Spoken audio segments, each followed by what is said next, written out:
बिस्मिल्लाहिर रहमानिर रहीम अल्हम्दुलिल्लाहि रब्बिल आलमीन वस्सलातु वस्सलामु अला सय्यिदिल मुरसलीन नबियना मुहम्मद व अला आलिहि व सहबिहि अजमाइन अम्मा बाद फ़क़द क़ाल अल मुअल्लिफ़ रहिमहुल्लाहु तआला बाबुल हैज़ अन आयशा रज़ियल्लाहु अन्हा अन्ना फ़ातिमा बिन्त अबी हुबैश सअलतिन नबिय सल्लल्लाहु अलैहि वसल्लम फ़क़ाल इन्नी उस्तहाद फ़ला अत्हुर अफ़ा अदाउस सलाह क़ाल ला इन्न ज़ालिका इरक़ुन वलाकिन दाइस सलात क़दरल अय्यामिल्लती कुन्त तहीज़ीन फ़ीहा सुम्मा इग़्तसिली वसल्ली व फ़ी रिवाया वलैसत बिल हैज़ति फ़इज़ा अक़बलतिल हैज़तु फ़त्रुकिस सलाता फ़इज़ा ज़हब क़दरुहा फ़ग़सिली अन्की दमा वसल्ली।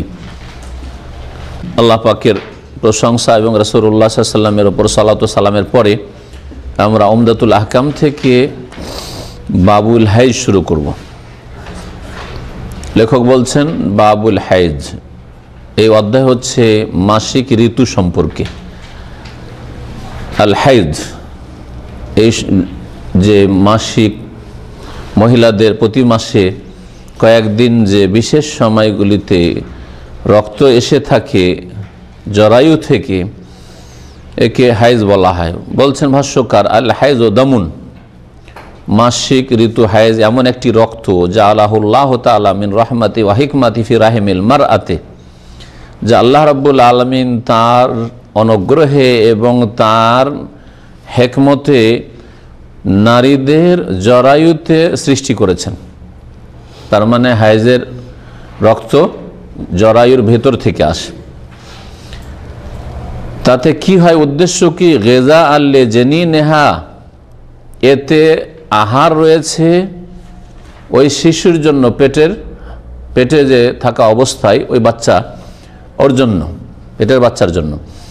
ফাইজা ওয়াদাআত, যখন বাচ্চা ভূমিষ্ঠ হয়ে যায় বা প্রসব করে মহিলা, তাহাওয়ালা এলা লাবানিন, তখন সেই রক্তটা দুধে রূপান্তরিত হয়ে যায়, আর রক্ত থাকে না। সেটা কি হয়ে যায়? আবার বাচ্চার খাদ্য শুরু হলো, কিন্তু দুধের আকারে। আমি কোন একটা আলোচনাতে এইরকমই বলেছি যে মাসিক রক্ত আল্লাহ রাব্বুল আলামিন, শিশুর পেটে যে শিশু সন্তান থাকে, তার খাদ্য হিসাবে আল্লাহ সৃষ্টি করেছেন। এই কথা একজন আপত্তি করে টেলিফোন করেছেন, না এটা সায়েন্টিফিক নয়। তো কি বলছে? যে ওই রস থেকে খায়, রস থেকে ওই বাচ্চা খায়, নাভি দিয়ে যায়, ঠিক না? কিন্তু ওই সময়টা যতদিন পর্যন্ত গর্ভধারণ করে থাকে মহিলা, ততদিন পর্যন্ত মাসিক বন্ধ থাকে না, থাকে না? এটা কথা বোঝার উদ্দেশ্য। মাসিকটা বন্ধ থাকে, আর তখন সেটা মাসিকে যে রক্তটা বেরিয়ে চলে যায়, সে রক্তটা আর বেরিয়ে যায় না। ওটা কি হয়ে যায়? তখন বাচ্চার খাদ্যে পরিণত হয়। এটা আমি বুঝিয়েছি। এখন আমি এই কথা বলতে চাই যে মাসিক খাই, বাচ্চা মাসিক খাই, কথা বলেছি, এটা উদ্দেশ্য নয়। তো লেখক ঠিক ওইটি কথা বলেছেন যে এই হাইজটাকে আল্লাহ কি করেছেন? গেজা করেছেন, আহার, লে জানিয়ে নেহা, সেই মহিলার পেটের সন্তানের জন্য। ফাইজা ওয়াদাত, যখন প্রসব করে দেই, তাহাওয়ালা ইলা লাবান, তখন সেটা দুধে রূপান্তরিত হয়। কিসের জন্য? আবার বাচ্চার খাদ্য, ওইটাই। লে গেজায়ে তিফলিহা, তার শিশুর যে ভূমিষ্ঠ হয়েছে শিশু, ওই শিশুর খাদ্যস্বরূপ।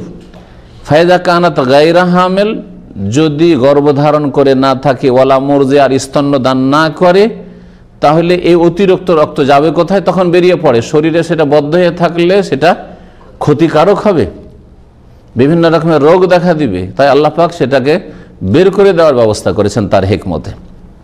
বারাজা জায়েদ মিনহু ফি আওকাতিন মালুমা, প্রত্যেক মাসের নির্ধারিত সময় বা নির্দিষ্ট সময় অতিরিক্ত রক্তটা বেরিয়ে যায়। এই জন্যই দেখা যায়, লেখক বলছেন ভাষ্যকার শেখ আল বাসন, লেহাজা ইয়ানদুরু আনতাহিজাল হামিলু আউল মুরদিউ, এই জন্য খুব কমই দেখা যায় যে গর্ভধারণকারিনীর মাসিক হয়। গর্ভধারণকারিনীর সাধারণত মাসিক হয় না, তবে ব্যতিক্রম হতে পারে, একেবারে হবে না কথা বলা যাবে না, কিন্তু শত বা হাজার একটা দুটার হইতে পারে। আবিল মুরদি, এইরকম স্তন্যদানকারিনী সাধারণত মাসিক হয় না, কিন্তু কারো কারো আবার হয়। এদিকে বাচ্চাকে দুধও দিচ্ছে, মাসিকও হচ্ছে, কারো কারো হয়, কিন্তু তাদের সংখ্যা কম। আর এই মাসিক ঋতু বের হওয়ার সাথে বেশ কিছু আহকাম, বিধিবিধান ইবাদতের ক্ষেত্রে অন্যান্য ক্ষেত্রে সম্পর্কিত রয়েছে, সেগুলি এই হাদিসগুলিতে আসবে।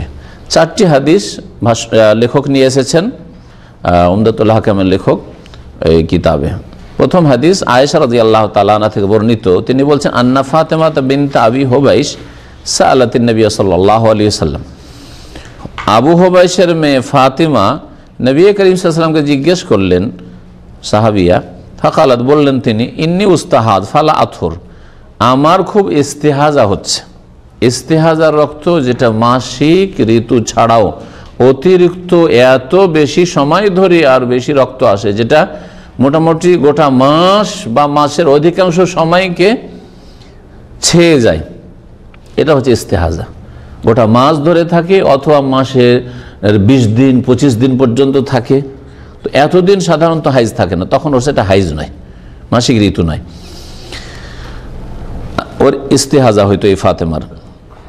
আফা আদাউস সলাতা, তাহলে এতদিন ধরে যে আমার ইস্তেহাজা হইতে থাকে, রক্ত আসতে থাকে, তাহলে কি আমি নামাজ ছাড়তে পারবো? ফরজ নামাজ কি ছেড়ে দেব? কাল আল্লাহ, না, ছাড়া যাবে না। ইন্না যালিকা ইরকুন, এটি হচ্ছে এমন একটি শিরা থেকে নির্গত রক্ত, যেই শিরাটিকে আরবিতে ইরক বলা হয়। ইরকুন এমনি শিরাকে বলা হয়। ইরকুন মানে হচ্ছে রগ বা শিরা, হ্যাঁ। আর এই ইরকটার নাম হচ্ছে আল ইরকুল আজিল। আল ইরকুল আজিল, এটি যে রেহেম জরায়ু রয়েছে, জরায়ুর পাশে, জরায়ুর বাইরে, জরায়ুর দেয়ালে, বাইরে, ভিতরে নয়, জরায়ুর বাইরে দেয়ালে এই শিরাটি রয়েছে, যে শিরাটির নাম হচ্ছে আল ইরক আল আজিল। আল আজিল নামক কি, হ্যাঁ, শিরা। এই শিরা থেকে সেটা ফেটে গেলে, সেটাতে প্রদাহ হলে বা সেটা ফেটে গেলে আর সেটাতে আঘাত খেলে কি হয়ে যায়? রক্তক্ষরণ হয় ওখান থেকে। এইটা হচ্ছে ইস্তেহাজা। তাহলে ইস্তেহাজা রেহেমের জরায়ুর ভিতর থেকে আসে না। এ হচ্ছে ইস্তেহাজার হাইজে পার্থক্য। তো এটি হচ্ছে ইন্না যালিকা ইরকুন বলতে কি বুঝেছেন? এটি হচ্ছে একটি শিরা, মানে একটি শিরা থেকে নির্গত রক্ত। জি, ওয়ালাকিন, তাহলে যখন অন্য একটি শিরা থেকে, এটা রাহেম থেকে, জরায়ু থেকে নির্গত রক্ত নয়, তাহলে নামাজ ছাড়া যাবে না। কি করতে হবে? কতদিন নামাজ ছাড়বো বা ছাড়বে? ওয়ালাকিন দাইস সালাতা কাদরাল আইয়াম আল্লাতি কুনতে তাহিজিনা ফিহা, তুমি নামাজ ছেড়ে দাও। দাই, এটাকে বলেছিলাম ওয়াদা, ইয়াদাও থেকে দাই, দা হচ্ছে মুজাক্কার ওয়াহিদ মুজাক্কার হাজির আমরা শিখে, আর দাই ওয়াহিদ মুয়ান্নাস হাজির শিখে। তুমি নামাজ ছেড়ে দাও কাদারাল আইয়াম, ওই দিন গুলি পরিমাণ, আল্লাতি কুনতে তাহিজিনা ফিহা, যেই দিনগুলিতে সাধারণত প্রতিটি মাসে তোমার মাসিক হয়ে থাকে, তোমার মাসিক হয়ে থাকে। মহিলাদের হয় কি, একটা অভ্যাস থাকে, যারা পুরাতন মহিলা, জীবনে প্রথম না, তো প্রথম দিক থেকে শুরু হয়েছে, অধিকাংশ মাসগুলিতে ধরেন 5 দিন হবে, তো 5 দিনই, 5 দিনে 5 দিন 6 দিন, এর কম বেশি হবে না। এমন হবে না যে 1 মাসে হয়ে গেল 5 দিন, আর 1 মাসে হয়ে গেল 7 দিন, আর 1 মাসে হয়ে গেল 3 দিন। এইরকম হলে ব্যতিক্রম, রোগ আছে, ওদের কিছু রোগ আছে। কিন্তু সাধারণত অধিকাংশ মহিলাদের যদি শুরু হয় জীবনের প্রথম থেকে 6 দিন, তো 6 দিনই চলতে থাকবে, একটু কম বেশি কখনো হইল। আর যার 7 দিন 7 দিন চলতে থাকে, যার 3 দিন 3 দিনই চলতে থাকে, এইরকম চলতে থাকে। তো এইরকম মহিলাদেরকে বলা হয় মুতাদা, মানে এমন মাসিক ওয়ালি মহিলা যার অভ্যাস রয়েছে, যার বিগত কি রয়েছে, অভ্যাস রয়েছে, যে কদিন করে তার আসে, জানা আছে যে আমার প্রতি মাসে এই কয়দিন ধরে মাসিক থাকে, মুতাদা বলা হয়। আর যার জীবনের প্রথম সাবালিকা হয়েছে আর মাসিক হয়েছে, ওর ক্ষেত্রে তো এই হাদিস প্রযোজ্য হবে না। তোমার যে কয়দিন আসতো মাসিক, সেই কয়দিন তুমি নামাজ ছেড়ে দাও, তো ওর তো জানে না যে কয়দিন আসে, জীবনে প্রথম হয়েছে। আর যদি শুরু হয় তার 25 দিন ধরে, তো রক্ত থামে না, তাহলে কি করে? তখনই করতে, ওকে বলা হয় মুবতাদিয়া, মানে তার হাইজ শুরু হয়েছে মাত্র জীবনে। ওর ক্ষেত্রে তখন হুকুম অন্য, ওর ক্ষেত্রে আর এক হাদিস ফিট হবে, যে হাদিসে রয়েছে যে আল্লাহর জ্ঞানের ওপর তুমি 6 দিন বা 7 দিন ছেড়ে দাও। আনুমানিক 6 দিন 7 দিনকে ধরে নাও যে কি এটা মাসিক, আর তারপরে বাকিটা তোমার ইস্তেহাজা, এটা রোগের কারণে, আঘাতের কারণে ওই আজেল নামক শিরা থেকে রক্ত প্রবাহিত হচ্ছে। জীবনের প্রথম হচ্ছে, আর যদি পার্থক্য না করতে পারে তখন আনুমানিক 6 দিন বা 7 দিন ছাড়বে। কিন্তু পার্থক্য যদি করতে পারে, মামাইয়েজা ওকে বলা হয়, মামাইয়েজা, তামিজ করতে পারছে।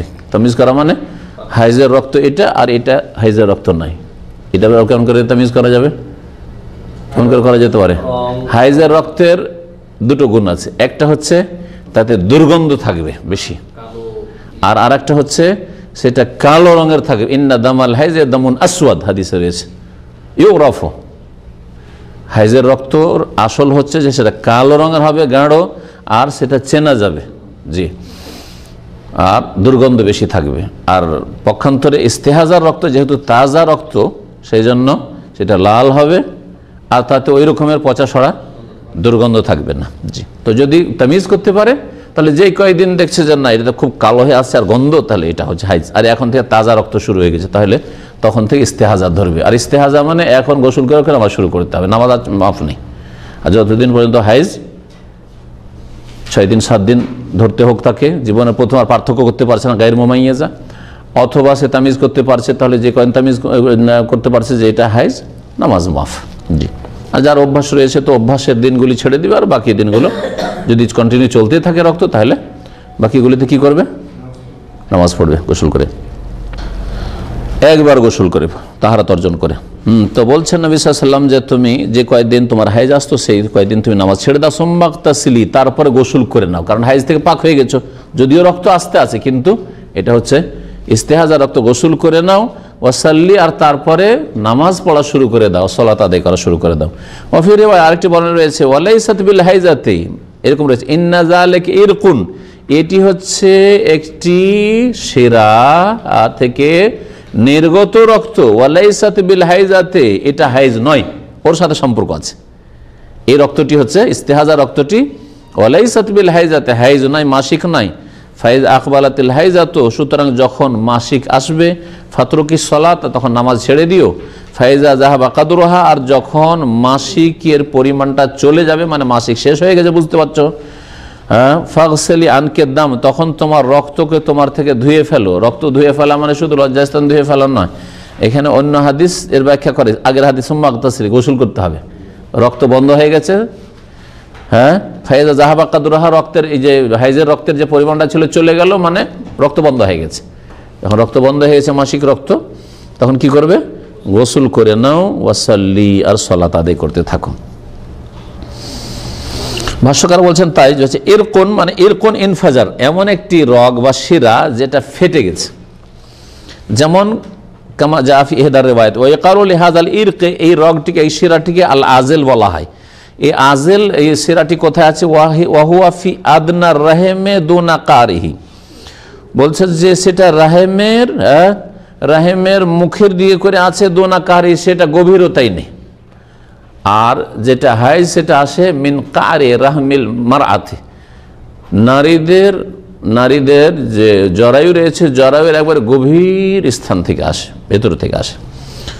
ওয়াদামুল হাইজ ইয়াখরুজ মিন কারির রাহিম, এই কথা বলছে, গভীরতা থেকে আসে।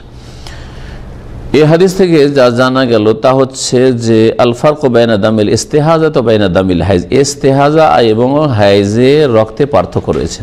নারীদের যে রক্তগুলি এসে থাকে সেগুলি কত প্রকারের? 3 প্রকারের। কি কি? 3 প্রকারের। হাইজ মাসিক ঋতু, ইস্তেহাজা যেটা রোগের কারণে এসে থাকে মাসের অধিকাংশ সময়, হ্যাঁ, আর আরেকটা হচ্ছে নেফাস। নেফাস কোন রক্তকে বলা হয়? হ্যাঁ, সন্তান প্রসবের পরে যে রক্ত এসে থাকে সেটা যে কয়দিন থাকবে সেই কয়দিন নেফাস। যদি খুব বেশি সময় ধরে থাকে তাহলে সর্বঊর্ধ্বে 40 দিন অপেক্ষা করার পরে, 40 দিন হলে যদিও রক্ত আসতে থাকে, গোসল করে নিয়ে এখন নামাজ শুরু করে দিতে হবে, তখন আর মাফ নেই। এই 40 দিনটা এই ক্ষেত্রে প্রযোজ্য। যখন রক্ত বন্ধ হচ্ছে না তখন ম্যাক্সিমাম 40 দিন। 40 দিন পরে যদি রক্ত আসতে থাকে তো 41 দিনের রক্তটা, 42 দিনের রক্তটা, এটা হচ্ছে ইস্তেহাজা, তখন এটা রোগের কারণে, হ্যাঁ, এটাকে আবার ইস্তেহাজা বলা হবে। যেমন মাসিকের ক্ষেত্রে অভ্যাস ছিল 6 দিন 7 দিন, তার পার হয়ে চলে যাচ্ছে, 15 দিন 20 দিন 25 দিন হয়ে যাচ্ছে, তো বা তাজা রক্ত বুঝতে পারছে হাইজ নাই, তাহলে তখন যেমন ইস্তেহাজা ঠিক তেমনি নেফাসের ক্ষেত্রে 40 পার হয়ে গেলে সেটাকে ইস্তেহাজা বলা হয়। কারো যদি 3 দিনে নেফাস বন্ধ হয়ে যায়, বাচ্চা হওয়ার পরে 3 দিন রক্ত গেল, তারপর আর কিছুই নেই, কি করবে? 3 দিন পরে গোসল করে নামাজ ফরজ। আর অধিকাংশ মুসলিম মহিলারা এই ক্ষেত্রে ভুল করে। হ্যাঁ, ওদের কানে তাদের অজ্ঞতার শয়তান জেহালতের শয়তান ঢুকিয়ে দিয়েছে 40 দিন তোদের মাফ। 40 দিন মাফ নাই। 40 দিন কার মাফ? যার 40 দিন ধৈর্য রক্ত থাকবে তার, বা তার বেশি রক্ত থাকবে তার। কিন্তু যার 3 দিনে পাক হবে 3 দিনে, যে 10 দিনে পাক হবে 10 দিনে, 20-22 দিন, অধিকাংশ মহিলা 20-22 দিনে পাক হবে 20-22 দিনে। জি, যেসব মহিলাদের সিজার হয় তাদের হয়তো 2-3 দিনে শেষ হয়ে যেতে পারে। জি হ্যাঁ, তো এই জানা গেল যে কি পার্থক্য করেছে ইস্তেহাজার রক্তে আর হাইজের রক্তে। ফাদামুল ইস্তেহাজা হুয়াল মুতবাক, ইস্তেহাজার রোগ যে বা ইস্তেহাজার রক্ত কোনটি? হুয়াল মুতবাক, যেটা পুরো মাসটাকে ঢেকে নেওয়ার মতো রোগ। আতবাকা ইউতবেকো মানে ঢেকে নেওয়া। হইতেই পারে না যে মাসিক 25 দিন ধরে চলতে থাকবে, 30 দিন ধরে চলতে থাকবে, এটা হইতেই পারে না। ওয়াম্মা দামুল হাইজ ফালাহু ওয়াক্তুন খাস, আর হাইজের রক্তের জন্য বিশেষ একটা সময় আছে। 1 দিন 2 দিন 3 দিন 1-2 ঘন্টা হইতে পারে, আবার ম্যাক্সিমাম 10 দিন 12 দিন। হানাফি মাযহাব বলছে 10 দিনের বেশি হইলে আবার ইস্তেহাজা ভুল, 10 দিনের বেশি হইতে পারে। শাফি মাযহাব 15 দিনে সীমিত করেছে, 15 দিনের বেশি হলে 16 দিন হয়ে গেলে তাদের কাছে ইস্তেহাজা। আহলে হাদিস ওলামারা বা ইমাম আহমদ বিন হাম্বল তারা বলছেন না, 15 থেকে 16 হলে যে হাইজ হবে এমন কথা নেই। ও যদি দেখে যে হাইজের মতোই রক্ত, তাহলে সেটা হাইজ।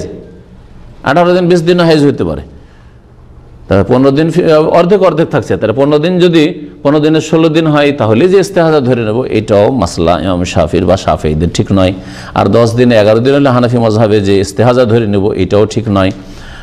তবে যদি রক্তের লক্ষণ বুঝতে পারে, অথবা মাসের অধিকাংশ সময় ধরেন 18 দিন 20 দিন 25 দিন চলে যাচ্ছে, তো এতদিন তো হওয়ার কথা নয়, বা অভ্যাস আছে কম কিন্তু অনেক বেশি হয়ে যাচ্ছে, তখন ইস্তেহাজা ধরবে।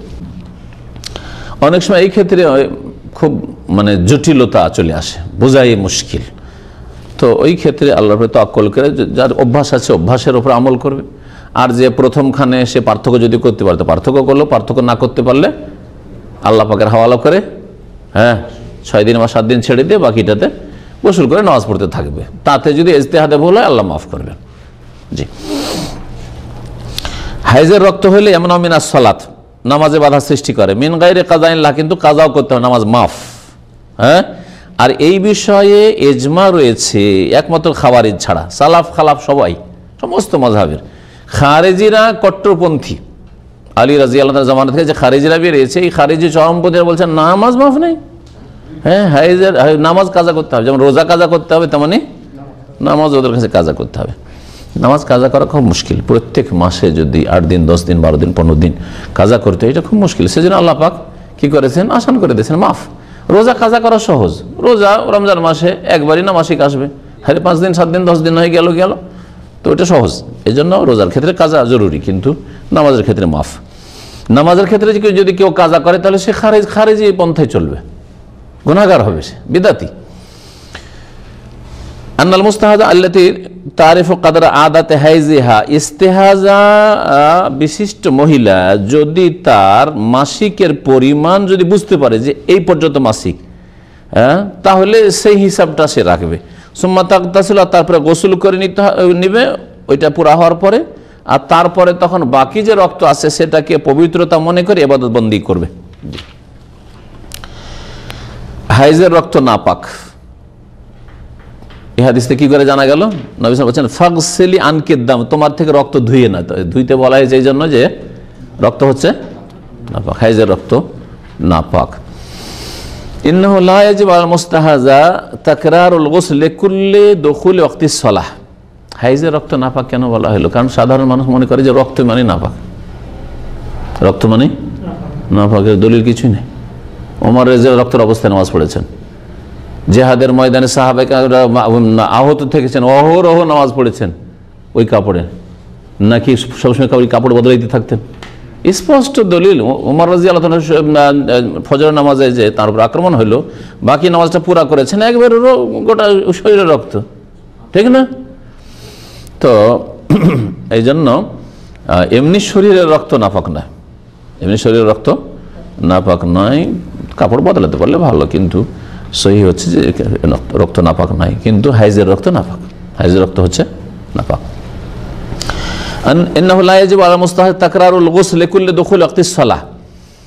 হাদিস সামনে আসবে যে উম্মে হাবিবা প্রত্যেক নামাজের জন্য গোসল করতো। যখন তার ইস্তেহাজা আসতো 5 ওয়াক্তে 5 বার গোসল করতো।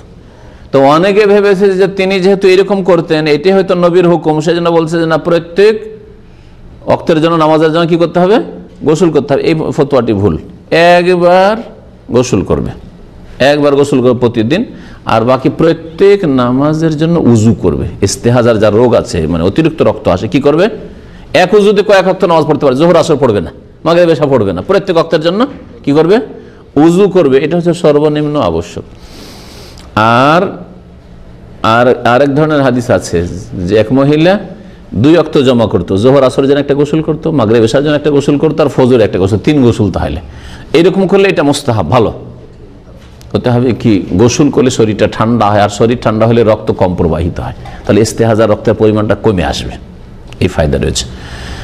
আর একটি মত হচ্ছে যেটা দুর্বল মত, সেটা হচ্ছে 5 ওয়াক্তের জন্য 5 গোসল করতে হবে না, এটা নবীর হুকুম না, বরং ওই মহিলা ভুল বুঝে তিনি তার ইজতিহাদ মোতাবেক, নবী সাল্লাল্লাহু আলাইহি ওয়াসাল্লাম ওকে গোসল করে মাসিক থেকে পাক হয়ে গোসল করে তুমি নামাজ পড়ো, নিজে প্রত্যেক ওয়াক্তের জন্য গোসল করা শুরু করেছে। হাদিস আসছে দেখেন, আয়েশা রাদিয়াল্লাহু আনহা থেকে বর্ণিত, আন্না উম্মা হাবিবাতা উস্তুহিজাত 7 সিনিন। সুবহানাল্লাহ।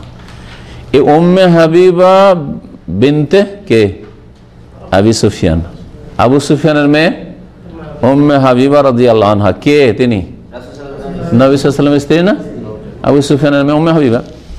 তার ইস্তেহাজা হয়েছিল 7 বছর ধরে, একটানা 7 বছর ধরে রক্ত বন্ধ হয় না। কি অবস্থা হয় তাহলে চিন্তা করেন, ব্লিডিং যদি চলতেই থাকে 7 বছর ধরে। জি। ফাসালাত রাসূলুল্লাহ সাল্লাল্লাহু আলাইহি ওয়াসাল্লাম, রাসূলুল্লাহ সাল্লাল্লাহু আলাইহি ওয়াসাল্লামকে জিজ্ঞেস করেছিলেন তিনি, আন যালিকা, এই বিষয়ে, এই সমস্যা সম্পর্কে কি করব। ফামারাহা আন তাগতাসিলা, তাকে নির্দেশ দিয়েছিলেন যে তুমি গোসল করে নিও, গোসল করে নিও। মানে যখন হাইজের পরিমাণ যেটা মনে করছে যে এই কয়দিন হাইজ ওইটা ধরে নিয়ে গোসল করে নিও, তারপরে নামাজ শুরু করে দিও, এইটা বলেছিলেন নবী সাল্লাল্লাহু আলাইহি ওয়াসাল্লাম। কিন্তু তিনি কি শুরু করেছিলেন, তিনি হয়তো বুঝলেন যে গোসল করে নিও মানে না সব নামাজের জন্য গোসল, বা ভাবলেন যে আমি একটু অধিক পরিষ্কার হয়ে যাব দিয়ে গোসল করব, প্রত্যেক টাইমে গোসল করব। তাই ফাকানা তাগতাসিলু লিকুল্লি সালাতিন, সুতরাং তিনি উম্মে হাবিবা রাদিয়াল্লাহু আনহা প্রত্যেক নামাজের জন্য গোসল করতেন, প্রত্যেক নামাজের জন্য গোসল করতেন। এটা তার আমল ছিল, এটা শরীয়ত নয়। তো এই মাসলা সম্পর্কে ইখতিলাফ এখানে উল্লেখ, ইখতিলাফ আলা ফি গুসলিল মুস্তাহাজাত লিকুল্লি সালাতিন হাল ইয়াজিব আউলা। ইস্তেহাজা ওয়ালি মহিলা প্রত্যেক নামাজের জন্য গোসল করাটি ওয়াজিব না ওয়াজিব নয়। ফাজাহাবা বাযুহুম ইলা উজুবিহি, কিছু লোকেরা বলেছেন না, প্রত্যেক ওয়াক্তে গোসল করতে হবে, শুধু উজু না, 5 বার গোসল করা ওয়াজিব, ফরজ। আমালান বি আহাদিস, কিছু হাদিস আমল করে, ওয়ারাদাত বিযালিকা ফি বাযিস সুনান, সুনানের কিতাবাইতে এসেছে। আর এই হাদিসটা উম্মে হাবিবার হাদিসটাকে বুঝেছে যে না, 5 ওয়াক্তের জন্য 5টা গোসল করতে হবে। ওয়াজাহাবাল জমহুর মিনাস সালাফ, অধিকাংশ সালাফগণ, আলী রাদিয়াল্লাহু আনহু, ইবনে আব্বাস রাদিয়াল্লাহু আনহুমা, আয়েশা ওয়াল খালাফ, আর পরের আইম্মায়ে কিরাম যেমন আবু হানিফা, মালিক, আহমদ, ইলা আদামা ওয়াজিবহি, ওয়াজিব নয়, প্রত্যেক ওয়াক্তের জন্য গোসল করা ফরজ, ওয়াজিব না। মুস্তাদিল্লাহ বিল বারাআতিল আসলি, প্রথম দলিল যে আসল হচ্ছে যে মুসলিম দায়িত্ব মুক্ত যতক্ষণ আল্লাহ দায়িত্ব না চাপিয়েছেন। শরীয়তের দায়িত্ব যদি না এসে থাকে কোনো ক্ষেত্রে, তাহলে দায়িত্ব চাপাবেন না আপনি বিনা দলিলে। ওয়া হুয়া আন্নাল আসলা আদামুল ওজুব, অর্থাৎ আসল হচ্ছে যে কোনো কিছু ফরজ নাই যতক্ষণ আল্লাহ ফরজ না করেছেন, রাসূল ফরজ না করেছেন। ওয়াজাবান আহাদিস আল আমর বিল গোসল, যে হাদিসে গোসলের হুকুম আছে ওর জবাব কি বলছে, আন্নাহু লাইসা ফিহা শাইউন সাবিত। প্রথম কথা, যে হাদিসগুলিতে স্পষ্ট বর্ণনা করা হয়েছে গোসলের কথা, সেই হাদিসগুলি প্রমাণিত নয়, মানে সহিহ নয়। আর এই হাদিসটা সহিহ বুখারীর হলেও এই হাদিসে এই কথা বলা হয় যে নবী সাল্লাল্লাহু আলাইহি ওয়াসাল্লাম হুকুম করেছেন 5 বার গোসল করতে। তিনি নবী সাল্লাল্লাহু আলাইহি ওয়াসাল্লাম বলেন গোসল করে নিও, তারপর নামাজ পড়িও, ও প্রত্যেক ওয়াক্তে গোসল করা শুরু করে দিয়েছে, তিনি বুঝেন। ওয়া গোসলু উম্মে হাবিবাতা লিকুল্লি সালাতিন, এখন প্রশ্ন হচ্ছে উম্মে হাবিবা রাদিয়াল্লাহু আনহা যে প্রত্যেক ওয়াক্তের জন্য গোসল করতেন, ইন্নামা হুয়া মিন ইনদিহা, সেটা তার নিজের পক্ষ থেকে, অধিক পবিত্র থাকবো, অথবা তিনি ওইভাবে বুঝেছেন। লাইসা আমরান মিনান নবী সাল্লাল্লাহু আলাইহি ওয়াসাল্লাম লাহা ফি কুল্লি সালাতিন, নবী সাল্লাল্লাহু আলাইহি ওয়াসাল্লামের এইরকম হুকুম ছিল না যে প্রত্যেক নামাজের জন্য গোসল করি। ওয়া ইন্নামা আমারাহা বিল গুসলি ফাকাত, তাকে শুধু গোসল করার হুকুম দিয়েছিল, অর্থাৎ হাইজ শেষ ধরে নাও, গোসল করে নাও, তারপর নামাজ পড়তে থাকো। কামা ফি রিওয়ায়াতি সাহাবাতে, যেমন সহিহ শুদ্ধ রিওয়ায়াতগুলিতে রয়েছে। আল্লামা ইবনে দাকিকুল ঈদ একজন মুহাদ্দিস, তিনি বলছেন আন্নাহু লাইসা ফিস সাহিহাইন ওয়ালা আহাদিহিমা, বুখারী মুসলিমে অথবা বুখারীতে অথবা মুসলিমে, দুই কিতাবের কোন একটিতে এইরকম কোন হাদিস নেই আন্নাহু আমারাহা বিল ইগতিসালি কুল্লি সালাতিন, যে প্রত্যেক নামাজের জন্য উম্মে হাবিবাকে গোসল করার হুকুম দিয়েছিল, এইরকম কোনো দলিল নেই। এই হাদিস থেকে বোঝা গেল যে মুস্তাহাজাকে কি করতে হবে, গোসল করতে হবে যখন হাইজ তার শেষ হবে। যে দিনটা ধরলো যে আজকে আমার হাইজের দিন শেষ বা হাইজের রক্ত শেষ, এখন অন্য রক্ত, তাজা রক্ত লাগছে, গোসল করে নিয়ে তারপর নামাজ শুরু করবে। আয়েশা রাদিয়াল্লাহু তাআলা আনহা থেকে বর্ণিত হাদিস, কারা তিনি বলছেন কুনতু আগতাসিলু আনা ওয়া রাসূলুল্লাহ সাল্লাল্লাহু আলাইহি ওয়াসাল্লাম মিন ইনাইন ওয়াহিদিন কিলানা জুনুবুন ফাকানা ইয়ামুরুনি ফাআত্তাজিরু ফায়ুবাশিরুন ওয়া আনা হাইজ ওয়া কানা ইউখরিজু রাসাহু ইলাইহি ওয়া হুয়া মুতাকিফুন ফাআগসিলু ওয়া আনা হাইজ। এই হাদিসে তিনটি গুরুত্বপূর্ণ মাসাইল রয়েছে, একটি হাদিসে তিনটি গুরুত্বপূর্ণ মাসাইল রয়েছে, বোঝার চেষ্টা করেন। আয়েশা রাদিয়াল্লাহু আনহা থেকে বর্ণিত, তিনি বলছেন যে রাসূলুল্লাহ সাল্লাল্লাহু আলাইহি ওয়াসাল্লাম এবং আমি, কুনতু আগতাসিলু, আমি গোসল করতাম, আনা ওয়া রাসূলুল্লাহ, এবং আল্লাহ রাসূল সাল্লাল্লাহু আলাইহি ওয়াসাল্লাম গোসল করতেন, দুইজনেই গোসল করতাম, মিন ইনাইন ওয়াহিদিন, একই পাত্র থেকে, একটি পাত্রতেই আমরা গোসল করতাম। তার মানে একটা বালতিতে, বা একটা বালতি ছাড়া আমাদের দেশে ব্যবহার করা হয় না, সেগুলো কি বলেন, গামলায় বলেন, সব প্লাস্টিক বুঝেন, আর আগের মাটির যুগের যেগুলো হয়তো ওগুলো বুঝেন না, মটকা ছাড়া একবারে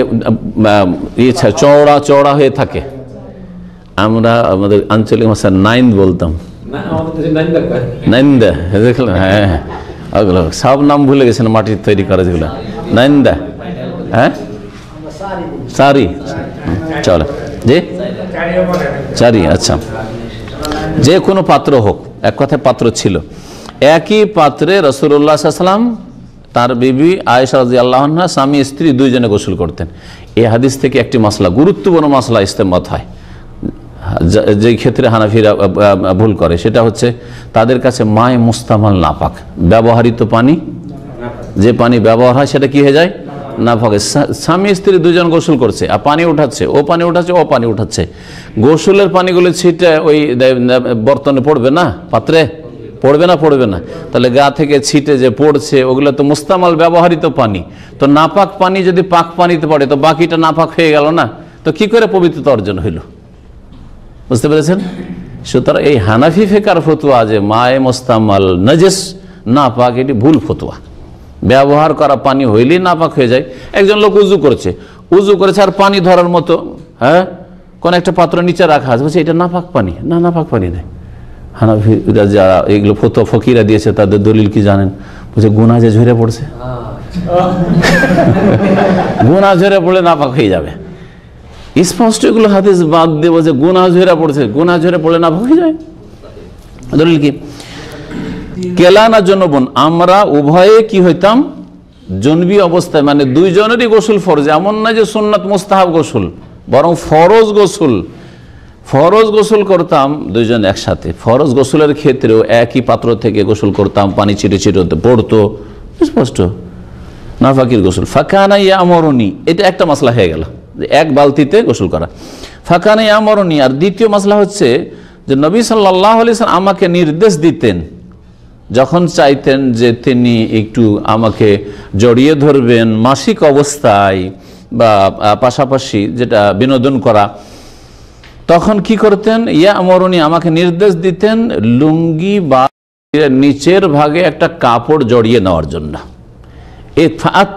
আমি এজার থেকে, এজার লুঙ্গিকে বলা হয়, লুঙ্গি দিয়ে তর্জমা করলে আমাদের দেশের মানুষ হাসবে, কারণ মনে করে যে লুঙ্গি মানে পুরুষের পোশাক, লুঙ্গি মানে হচ্ছে এজার মানে পুরুষের পোশাক, কিন্তু এজার মানে শাব্দিক অর্থ লুঙ্গি, আর আমাদের দেশের লোকেরা এজার শুধু পুরুষ যেটা ব্যবহার করে সেটাকে বলা হয়, কিন্তু এজার মানে পুরুষের পোশাক নয়। এজার মানে হচ্ছে যেটা পুরুষ নারীর শরীরের নিচের অংশে পরিধান করা হয়, অর্ধেক করে নিচের দিকে যে পোশাকটা পরা হয় সেটার নাম এজার, উপর দিকে যেটা পরা হয় সেটার নাম হচ্ছে রেদা। এজারুন পরে দাউন, দুইটোর সমষ্টির নাম হচ্ছে হুল্লাতুন। নবী সাল্লাল্লাহু আলাইহি ওয়াসাল্লাম হুল্লা পরতেন। এহরামের কাপড় ওপরে যে করে একই রকমের কাপড়, ওপরেরটার নাম রেদা চাদর আর নিচেরটার নাম হচ্ছে এজার, অথচ দেখতে সবাই কিরকম। কখনো এই নিচেরটাকে ওপরে উঠাই নেন, খুলে বাথরুমে গিয়ে গোলমাল হয়ে যায় না, না চেক করে রাখেন যে এটা নিচে ছিল, তুই নিচেরটা নিচেই থাক আর ওপরেরটা ওপরে থাক, এরকম করেন কি? তো ওটার নাম নিচে পড়লেন তখন এজার হয়ে গেল, আর উপরে পড়লেন তখন ওর নাম কি হয়ে গেল? রেদা মানে চাদর হয়ে গেল, রেদা মানে চাদর হয়ে গেল। নবী সাল্লাল্লাহু আলাইহি ওয়াসাল্লাম বলতেন যে শরীরের নিম্ন ভাগে কি করে একটা কাপড় জড়িয়ে নাও, এই জন্য বললাম, একবার লুঙ্গি বললাম শাব্দিক অর্থ, আর বললাম কাপড় পরে নাও।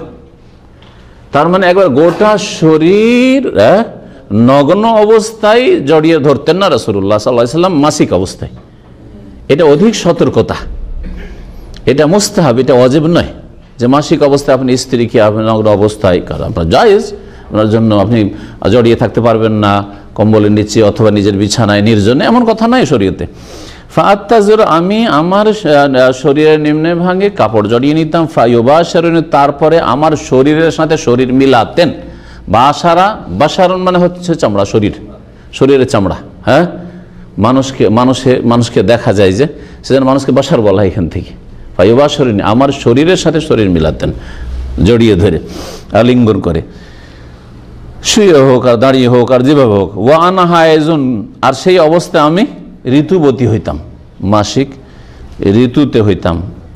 এটা হচ্ছে দ্বিতীয় মাসলা। জি, তৃতীয় মাসলা কি? ওয়াকানা ইউখরিজু রাসাহু ইলাইয়া ওয়া মুতাকুন, নবী সাল্লাল্লাহু আলাইহি ওয়াসাল্লাম ইতিকাফের অবস্থায় তার মাথাটি আমার জন্য মসজিদ থেকে বের করে দিতেন। মসজিদ নবীর সাথে মা আয়েশার কক্ষ লাগা, হ্যাঁ, কক্ষ থেকে দরজাটা পার করলে মসজিদ নবী রিয়াজুল জান্নায় ঢুকে গেলেন। রিয়াজুল জান্নাহ যেটা সাদা রঙিন কার্পেট, সাদার উপরে রঙিন কার্পেট আছে, ওখানে ঢুকে পড়লেন। ওখানেই দরজাটা ছিল, তখন বন্ধ করা আছে এখন। ইতিকাফ অবস্থায় থাকেন নবী সাল্লাল্লাহু আলাইহি ওয়াসাল্লাম। আমি নিজের বাসায় যেহেতু মাসিক ঋতুতে আছি, আমি মসজিদে ঢুকতে পারছি না, আর তিনি যেহেতু ইতিকাফ আছেন, সুতরাং বিনা কারণে মসজিদ থেকে ঘরে ঢুকবেন তাও না, মাথাটা ঘরের দিকে ঢুকিয়ে দিতেন। জি, মাথাটা ঘরের দিকে ঢুকিয়ে দিতেন।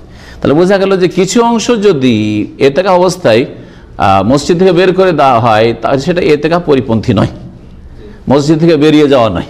জি, ফাগসেল, তারপরে তার মাথাটা ধুয়ে দিতাম, কারণ মসজিদে ধুলে তো মসজিদ খারাপ হবে। মাথাটা ধুয়ে দিতাম, পানিগুলো কক্ষে পড়লো, রুমে পড়লো মা আয়েশার। ওয়ানা হায়েজুন, অথচ ওই অবস্থায় আমি ঋতুবতী হইতাম, মাসিক অবস্থায়। মানে মাসিক অবস্থায় শরীর নাপাক হয় না, গা নাপাক হয়ে যায় না, যে আমি ইতিকাফ করা মানুষের গায়ে হাত লাগালাম, তার মাথাটা ধুয়ে দিলাম, তো ভুল কাজ করে দিলাম, অন্যায় কাজ, এইরকম নয় আসলে। এটাও বোঝা গেল।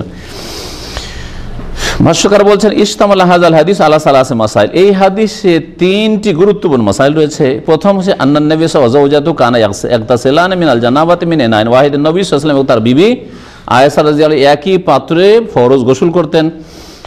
লিআন্নাল মা তাহিরুন, কারণ পানি হচ্ছে পাক, লা ইয়াদুররুহু গারফুল জুনুবে মিনহু, পানি পাক, সেখান থেকে যদি উঠিয়ে নিয়ে ব্যবহার করে তাতে পানি নাপাক হয় না।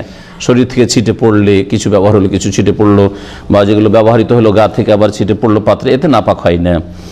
ইযা কানা কাদ গাসালা ইয়াদাইহি ক্বাবলা ইদখালিহিমা ফিল ইনাই, কিন্তু প্রথম যেটা সুন্নতি তরিকা সেটা হচ্ছে যে ওই পাত্রে হাত ডুবাবার আগে কি করতে হবে? হাতকে ঘুম থেকে উঠলে কি করতে বলা হয়েছে? 3 বার করে ধুয়ে নাও। দ্বিতীয় মাসলা হচ্ছে যে আন্নান নবী সাল্লাল্লাহু আলাইহি ওয়াসাল্লাম আরাদা ইউশাররি আলি উম্মতিহি ফিল কুরবে মিনাল হাইজ বাদান কানাল ইয়াহুদ লা ইউআকিলুনাহা ওয়া লা ইউদাজিউনাহা, ইহুদিরা তাদের মহিলাদের মাসিক অবস্থায় ওর ঘরে আলাদা করে দিত, না একসাথে খেত, না একসাথে শুইতো, এক বিছানায় বিছানা আলাদা করে দিত, না হয় ঘর থেকে আলাদা করে দিত, কোনো দেখা সাক্ষাৎ না, মেলামেশা নেই। আয়েশা রাদিয়াল্লাহু আনহা বলছেন, আল্লাহ হিদায়াত করে, ইহুদিরা একসাথে খেতও না আর একসাথে শুইতও না। নবী সাল্লাল্লাহু আলাইহি ওয়াসাল্লাম আয়েশাকে হুকুম করতেন যে তুমি শরীরে কি করো? কাপড় জড়িয়ে নাও, শরীরের নিচের ভাগে, নিম্ন ভাগে, গোটা শরীরে নয়। ফায়ুবাশিরুহা বিমা দুনাল জামা, সহবাস ছাড়া বাকি কাজ করতেন, সহবাস ছাড়া বাকি কাজ করতেন, সহবাস ছাড়া স্ত্রীর সাথে বাকি কাজ, মানে জড়িয়ে ধরা যেভাবে আপনি বিনোদন করতে চান। ওয়াহিয়া হায়েজুন, যখন তিনি কি হতেন? ঋতুবতী অবস্থায় হতেন। ঋতু অবস্থায় যেহেতু সহবাস করা যাবে না, তো সহবাস ছাড়া বাকি প্রয়োজন পুরা করা যেতে পারে স্ত্রী থেকে। জি, পায়ুপথ ব্যবহার করা যাবে নাকি? সেটা সবসময় হারাম, মাসিকের সময় হারাম আর অন্য সময় হারাম। নবী সাল্লাল্লাহু আলাইহি ওয়াসাল্লাম মালউনুন, আল্লাহর লানত রয়েছে, অভিশপ্ত ওই ব্যক্তি, মান আতা ইমরাআতাহু ফি দুবুরিহা, যেই ব্যক্তি তার স্ত্রীর কাছে আসে পায়ুপথে, ওর উপর আল্লাহর লানত রয়েছে, রাসূলুল্লাহ সাল্লাল্লাহু আলাইহি ওয়াসাল্লাম বলেছেন। জি। ওয়াসাল, তৃতীয় মাসলা হচ্ছে আন্নাল হায়েদ লা তাদখুল মসজিদ, ঋতুবতী মহিলা মসজিদে প্রবেশ করবে না। মসজিদে প্রবেশ করার যদি অনুমতি থাকতো তো মা আয়েশা ঢুকে পড়তেন, কেন নবী সাল্লাল্লাহু আলাইহি ওয়াসাল্লাম মাথা ঘরের দিকে ঢুকাবেন? ঢুকে গিয়ে খিদমত করতেন।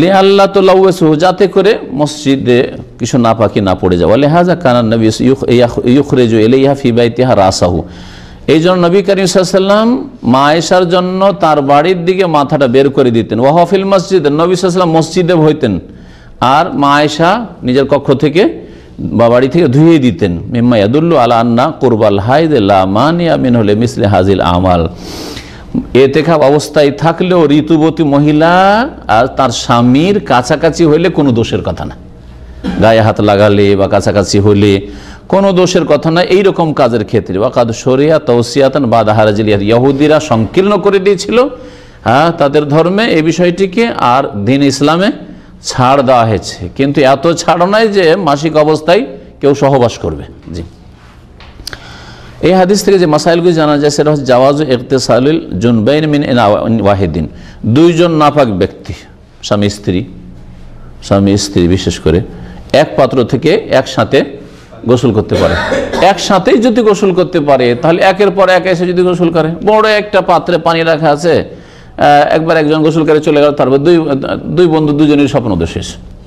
একজন ওখান থেকে উঠে পানি গোসল করে চলে গেছে, বাকি আরও পানি আছে, পানির অভাব, আজকাল তার পানির অভাব নেই, সেই জন্য এগুলো মশলার কথা বুঝতে পারছেন না। কিন্তু বাকি পানিটা থেকে আরেকজন বন্ধু এসে যদি রুমমেট গোসল করে যেত, অসুবিধা আছে? কোনো অসুবিধা নেই, যখন একসাথে করা যাবে, একে অপরের গায়ে পানি ছিটছে, তারপরে পাত্রে পানি ছিটছে, তাহলে একজন অপরজনের পরে করলে অসুবিধা নেই। জাওয়াজু মুবাশারাতিল হাইজ দুনাল ফারজি, লজ্জাস্থান ছাড়া, স্ত্রীর লজ্জাস্থান ছাড়া গায়ে গা লাগানো বা শরীরে শরীর লাগানো মুবাশারাত জায়েজ রয়েছে। ওয়ান্না বাদানাহা তাহির, যদি ঋতুবতী হয় তো তার দেহ পাক, তাতে নাপাকি কি হয়নি, সংক্রমণ হয়ে যায়, যে নাপাকি তার শিরা উপশিরাতে আর শরীরে চামড়াতে চলে গেছে, এরকম হয়নি, শুধু হুকুমটা নাপাকির। ইস্তেহবাব লুবসিহাল ইজার, আচ্ছা ওই সময় পুরো নগ্ন না হয়ে যাতে করে অধিক সতর্কতা হয়, কারণ একেবারে নগ্ন হয়ে গেলে গুনাহ, ইমানের দুর্বলতার কারণে কবিরা গুনাহে লিপ্ত হওয়ার আশঙ্কা আছে। মাসিক অবস্থায় আর থামতে পারলো না, সহবাস করে ফেললো, সেজন্য না, কাপড় শরীরে জড়িয়ে না, যাতে পুরো কাপড় একবারে মুক্ত না হয়। তো শরীরে শরীর লাগানোর সময় এজার ব্যবহার করা বা শরীরের নিম্নভাগে কাপড় রাখা স্ত্রীর, এটা হচ্ছে মুস্তাহাব, এটাও ওয়াজিব নাই। তার মানে জায়েজ আছে, কেউ যদি গুনাহ থেকে বাঁচতে পারে যে না আমার দ্বারা এই গুনাহ হবে না, তাহলে জায়েজ আছে, বিনা কাপড়ে সরাসরি গোটা শরীরে শরীরে লাগানো জায়েজ রয়েছে, সহবাস ছাড়া। ইত্তেখাজুল আসবাবিল মানিয়া মিনাল ওকুফিল মুহাররাম, হারাম থেকে বাঁচার জন্য উপায় উপকরণ গ্রহণ করা, যে কোনো ক্ষেত্রে যখন হারামের আশঙ্কা আছে তো হারাম থেকে বাঁচার যে উপায় গ্রহণ করেন। এখন আপনি যদি ধৈর্য না ধরতে পারেন তাহলে বাঁচার চেষ্টা করতে হবে, কি সময় শেষ নাকি? আরো দুটো হাদিস, আচ্ছা মাসলা হাদিস দেখা যাক। আয়েশা রাদিয়াল্লাহু আনহা থেকে বর্ণিত, তিনি বলছেন কানা রাসূলুল্লাহ ইয়াত্তাকিউ ফি হিজরি ওয়া আনা হাইজুন ফায়াকরাউল কোরআন, রাসূলুল্লাহ সাল্লাল্লাহু আলাইহি ওয়াসাল্লাম আমার কোলে কি করতেন, হেলান দিতেন, অথচ আমি ঋতুবতী অবস্থায়, ঋতু অবস্থায় হইতাম, সেই সময় হেলান দিতেন, ফায়াকরাউল কোরআন, এবং তিনি কোরআন তেলাওয়াত করতেন। তাহলে বোঝা গেল যে ঋতুবতী মহিলা গোটা শরীর নাপাক থাকে না, এবং তার কোলে একেবারে হেলান দিয়েও কোরআন তেলাওয়াত করা যেতে পারে, সেটা কোরআনের সাথে কোনো বেয়াদবি নয়। এইগুলি মাসলাইতে রয়েছে। এর থেকে এটা বোঝা যায় যে ঋতুবতী মহিলা নিজে কোরআন তেলাওয়াত করতে পারবে না, কারণ যদি কোরআন তেলাওয়াত করতে পারে তাহলে এই মাসলা কেন উল্লেখ, এই মাসলা এই জন্য উল্লেখ করেছে এতটা জায়েজ আছে, কিন্তু আমার জন্য কোরআন তেলাওয়াত করা জায়েজ নাই, নাপাক অবস্থায় কোরআন তেলাওয়াত করা জায়েজ নাই ঋতু অবস্থায়। মুআযা রাদিয়াল্লাহু তাআলা আনহা থেকে বর্ণিত, তিনি বলছেন সালতু আয়েশাতা ফাকুলতু, আমি আয়েশা রাদিয়াল্লাহু আনহাকে জিজ্ঞেস করলাম, এই মুআযা ইনিও সাহাবিয়া, বলছেন বা তাবেইয়া, বলছে ফাকুলতু মা বালুল হাইজে, ঋতুবতীর কি সমস্যা যে তাকজির সম, রোজা কাজা করবে, ওয়ালা তাকজির সালাত, নামাজ কাজা করবে না, নামাজও কাজা করবে, এটা হচ্ছে সংশয়। ফাকালাত আহুরুরিয়াতুন আনতে, তুমি কি খারেজি মহিলা নাকি?